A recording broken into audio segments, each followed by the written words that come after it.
right, guys. Thanks for coming out today. I know probably had plans this afternoon that got delayed, but we got a lot of good work in. So what can I help you with? Just your thoughts on how the offense performed today. I think overall, I could give you the same answer for everything. At times we did some really good things, and at other times, thank goodness it's practice 12, right? Because we got to get a lot cleaned up. But we did do some good. I'm encouraged, but I'm not unrealistic. We got so much to work on. I'm grateful that we have an entire week next week of practice. What's your assessment of the tight end group right now? They're getting better. Yeah, there's not a lot of experience there. Obviously, Kenny is every day making leaps and bounds, growth.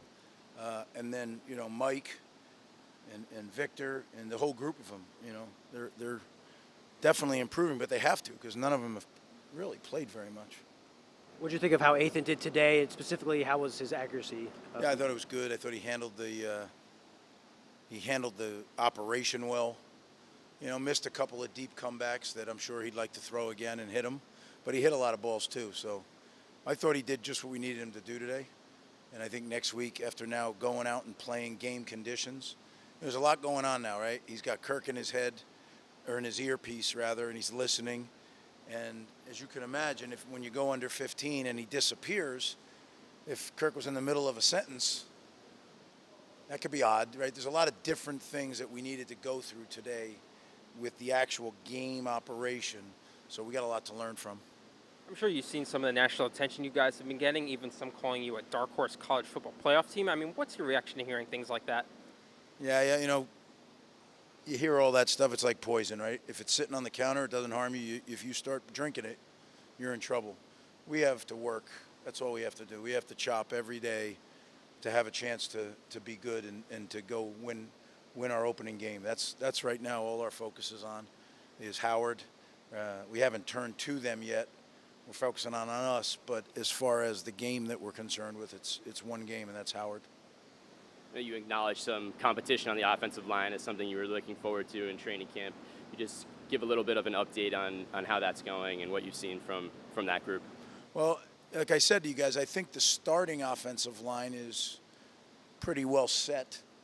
I think it's the depth behind them that's up for debate. And, again, that's the hardest thing to tell by when you're on the field, right? So I'm anxious to watch the tape, but I think they're getting better, right? Offensive linemen take so much time because they have to work in unison. The defensive linemen are generally a little bit more athletic, so they're battling uphill. But we're getting better. Our young guys are getting better, and just got to continue that. As long as we can continue to get better every day, we'll get some depth in the O-line, and you need it, right? Because it's a very physical league. How would you compare entering training camp this year versus last year? We have more experience, guys that have done it in a game. So I think anytime that is the case, people have more confidence, right? There's not as much anxiety about, I've never done this before. Yeah, I have done it 1,000 snaps. So as long as they keep the beginner's mentality that we talk about all the time, right? Taking great notes, studying your notes, asking questions, enacting perfection behind when you're not in, all those things that we do to try and continually get better and better. As long as they'll continue to do that, they'll start stacking experiences, and that's when you get to be really good because you know what, I've seen this before, and I know what it's going to happen right now, and as long as you anticipate that, you'll be a half a click faster. Have you seen any separation in the wide receiver competition at this point in training camp? Any guys kind of rising to the top at this point? That's going to be interesting. They really are competing. They really are competing. Let me refrain until I get and watch the tape and see, because what you see and what I see is somebody catches a ball. What I don't see is, did they not release correctly? What I don't see is, did they take a poor angle on their block? What I don't see when I'm not looking for it live is, are they hustling on the backside to cut someone off? Those are the things that an every down receiver has to do for you to win football games. And it's harder to see that live unless you're just looking at one position. I'm sure Dave Brock could tell you, but that's not all I'm looking at. Greg, you got a few third-year linebackers in there getting some reps, Moses Walker and Dario. How are those guys faring, and what kind of role do you see them playing? Yeah, Moses and DJ are working with the first defense right now because Mo and Tyreme are still recovering. So that experience, I think, to them is invaluable, right? They're working with the first unit. And we're going to play a lot of guys, so it's great work for them. They're getting better.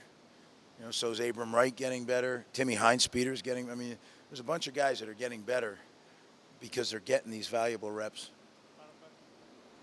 I know you touched on the in-helmet communication as something you guys worked on today. How about just the sideline preparation with the new tablets and being able to break down film live and in the moment? Yeah, it's incredible. I was laughing with the officials. First off, the coach-player communication, we've been using it all camp, but there's a 15-second cutoff.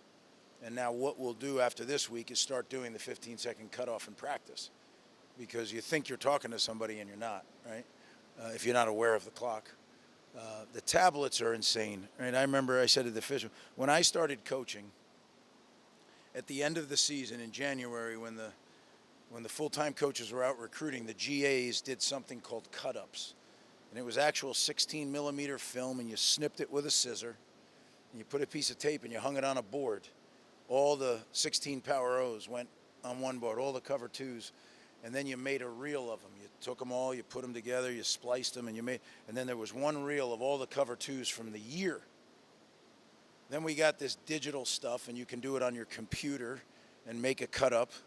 Now you do it in real time.